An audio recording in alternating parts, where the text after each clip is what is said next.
Gloire à Dieu. Merci Seigneur. Merci pour le programme.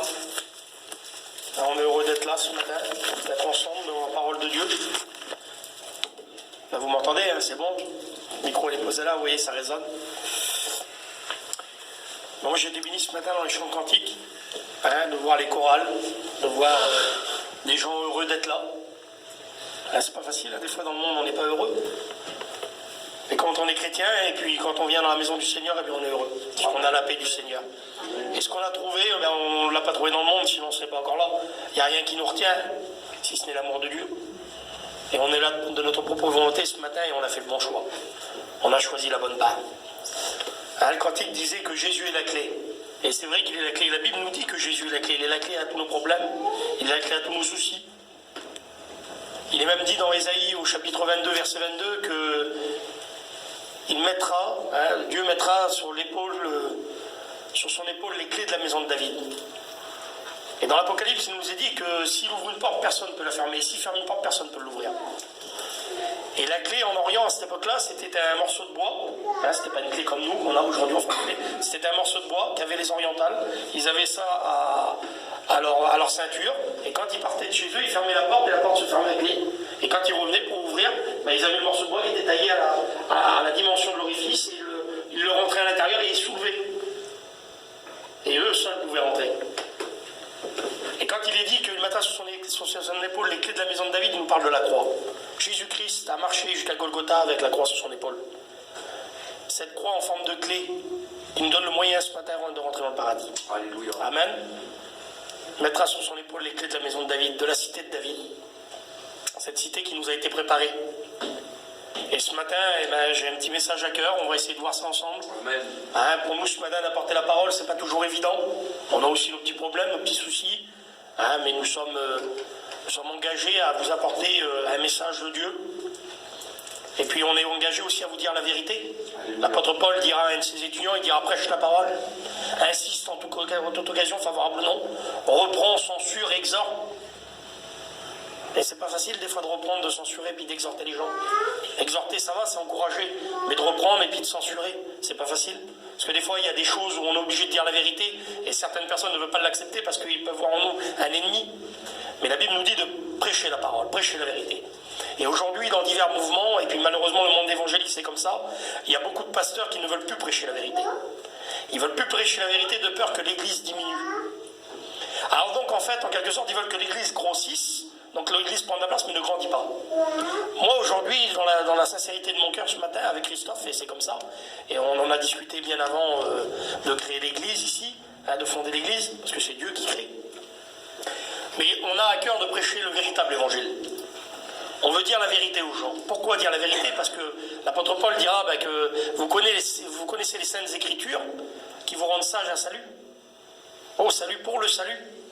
Et puis ce matin, si moi je me fais menteur devant vous en vous prêchant un évangile à l'eau de rose, en vous disant que des choses agréables pour que vous puissiez vous contenter dans l'état où vous êtes, je ne juge personne ce matin, c'est le message qui est sur mon cœur. Mais la parole de Dieu dit certaines choses et des fois on est obligé de les dire. Si c'est dit autrement, je vous le prêcherai autrement. Mais puisque c'est écrit comme ça, je vais vous dire des choses qui sont écrites. Est-ce que vous comprenez? Amen. Amen. Donc c'est pas toujours facile. C'est pas toujours facile de prêcher la vérité. Et aujourd'hui, beaucoup de pasteurs, comme je vous disais, ne veulent plus prêcher la vérité de peur de voir l'Église diminuer. Et aujourd'hui, nous, on veut pas vous mentir et on veut pas que vous soyez perdus. Le Seigneur revient. Beaucoup en sont conscients, d'autres moins. Et il est temps de se préparer, comme une épouse se prépare à la rencontre de son époux. Et ça va être le thème de notre message ce matin. On va essayer de voir dans le mariage d'Isaac. Pour ceux qui ne me connaissent pas, on va lire dans Genèse chapitre 24. Je vais vous lire quelques versets. On ne va pas lire tout le chapitre, parce que c'est très long. Et je vais essayer de vous brosser un petit peu ce que je n'ai pas lu. Et vous allez voir qu'il y a toute une typologie. Alors la typologie, c'est des exemples. Nous allons voir que dans tout ce qui est le mariage prophétique d'Isaac, ce sont des symboles du mariage qui nous symbolise la rencontre de nous, l'Église, qui sommes l'épouse, avec l'époux qui est Jésus-Christ. Et on va essayer de voir ensemble des petites choses pratiques, des vérités, et de voir si vraiment nous sommes une épouse ou une prostituée. Je m'excuse des mots ce matin, mais c'est comme ça. La Bible nous dit qu'à la fin des temps, dans Apocalypse chapitre 19, il y a une prostituée. Et la prostituée, c'est une église qui est apostate, une église qui s'est corrompue, comme une femme qui s'est souillée, comme une femme qui a trompé son mari. Et puis, cette épouse-là, cette fausse épouse, elle est dépouillée. Elle est dépouillée alors que l'autre épouse, elle s'est préparée, elle est parée, et puis Christ la prend avec elle, avec lui, pour aller dans la demeure de son Père. Amen. Alors on va lire au chapitre 24 du livre de la Genèse, au verset 1, pour ceux qui veulent suivre la lecture. Abraham était vieux, avancé en âge, et l'Éternel avait béni Abraham en toutes choses.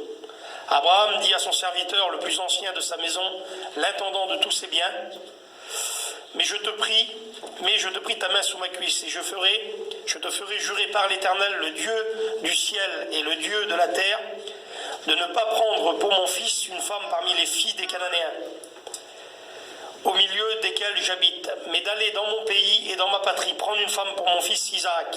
Le serviteur lui répondit, peut-être la femme ne voudrait-elle pas me suivre dans ce pays-ci. Devrais-je mener ton fils dans le pays d'où tu es sorti? Abraham lui dit, garde-toi d'y mener mon fils.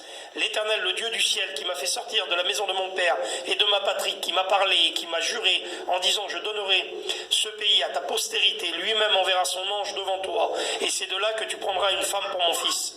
Si la femme ne veut pas te suivre, tu seras dégagé de ce serment que je te ferai faire seulement, tu n'y mèneras pas mon fils. Le serviteur mit sa main sous la cuisse d'Abraham, son seigneur, et lui jura d'observer ces choses. Le serviteur prit 10 chameaux parmi les chameaux de son seigneur, et il partit, ayant à sa disposition tous les biens de son seigneur. Il se leva et alla en Mésopotamie, à la ville de Nachor. Il fit reposer les chevaux sur leurs genoux, hors de la ville, près d'un puits, au temps du soir, au temps où sortent celles qui vont puiser de l'eau. Et il dit, Éternel Dieu de mon Seigneur Abraham, fais-moi, je te prie, rencontrer aujourd'hui ce que je désire et use de bonté envers mon Seigneur Abraham. Voici, je me tiens près de la source d'eau, et les filles des gens de la ville vont sortir pour puiser de l'eau. Que la jeune fille à laquelle je dirai, penche ta cruche, je te prie pour que je boive, et qui répondra, bois, et je donnerai aussi à boire à tes chameaux, soit celle que tu as destinée à ton serviteur Isaac. Et par là je connaîtrai que tu uses de bonté envers mon Seigneur. Il n'avait pas encore fini de parler que sortit sa cruche sur l'épaule Rebecca, née de Bethuel, fille de Milka, femme de Nachor, frère d'Abraham. C'était une jeune fille très belle de figure, elle était pure et aucun homme ne l'avait connue. Elle descendit à la source, remplit sa cruche et remonta. Le serviteur courut au-devant d'elle et dit, laisse-moi boire, je te prie, un peu d'eau de ta cruche. Elle répondit, bois mon Seigneur, et elle s'empressa d'abaisser sa cruche sur sa main et de lui donner à boire. Quand elle eut achevé de lui donner à boire, elle dit, je puiserai aussi de l'eau pour tes chameaux, jusqu'à ce qu'ils aient assez bu. Et elle s'empressa de vider sa cruche dans l'abreuvoir et courut encore au puits pour puiser, et elle puisa pour tous les chameaux. L'homme la regarda avec étonnement et sans rien dire pour voir si l'Éternel faisait réussir son voyage ou non. Quand les chameaux eurent fini de boire, l'homme prit un anneau d'or du poids d'un demi-cycle et 2 bracelets du poids de 10 cycles d'or, et il dit, de qui es-tu fille? Dis-le-moi, je te prie, y a-t-il dans ta maison de ton père de la place pour passer la nuit? Donc vous voyez, c'est quelques versets, il y a 22 versets. C'est un petit peu long, mais c'était pour vous faire comprendre un petit peu le contexte de l'époque. Abraham était âgé, comme nous dit la parole de Dieu. Abraham avait reçu une promesse de l'Éternel, qu'il allait avoir un fils de Sarah, sa femme, et que de ce fils allait sortir une grande postérité, le peuple d'Israël. Et Abraham attendait cette promesse. Et nous voyons dans ce récit qu'il y a 4 personnages. Nous avons Abraham, nous avons le fils, nous avons le serviteur d'Abraham et nous avons Rebecca. Et ces 4 personnes nous représentent, comme je vous l'ai dit tout à l'heure, des personnages, aujourd'hui, qui sont le père qui est Abraham. Abraham est le père que vous retrouvez dans une parabole au chapitre 22 de l'évangile de Matthieu, qui dit un roi a préparé des noces pour son fils. Donc Abraham, le père de la foi, qui nous représente Dieu. Isaac, c'est le fils bien-aimé, qui a été quelques versets avant attaché sur un bois et qui était prêt à être donné en offrande parce que Dieu lui avait demandé à Abraham. Dieu lui avait demandé de sacrifier son fils et Abraham était prêt à le faire. Mais par la grâce de Dieu, Dieu retient le bras d'Abraham, ce qu'il n'a pas fait pour son propre fils. En parenthèse, si Dieu a épargné Isaac, Dieu n'a pas épargné son propre fils. Pour nous, pour que nous soyons sauvés aujourd'hui. Parce que le sang de Jésus avait besoin de couler pour nous. Amen. Et nous avons ensuite le serviteur. La Bible nous dit que ce serviteur est anonyme et il nous démontre que c'est le Saint-Esprit. Ce serviteur que Dieu a envoyé comme consolateur aujourd'hui et qui nous guide dans toute la vérité. Et Rebecca nous représente l'Église, nous représente l'épouse, la fiancée. Et nous voyons que quand le serviteur s'en va de la maison, il prend des biens avec lui. Et les biens qu'il prend, ce sont des cadeaux qu'il va donner à la fiancée. Et vous avez vu tout à l'heure que j'ai lu, je ne sais pas si vous avez fait attention à la fin, il nous dit qu'il lui donne un anneau, symbole de l'alliance. Cette alliance que nous avons fait avec Jésus, et on va en parler tout à l'heure, de la nouvelle alliance. Et il lui donne aussi 2 bracelets, qui nous représentent les 2 tables de la loi, et qui pesaient 10 cycles, qui nous représentent les 10 commandements. Est-ce que vous comprenez?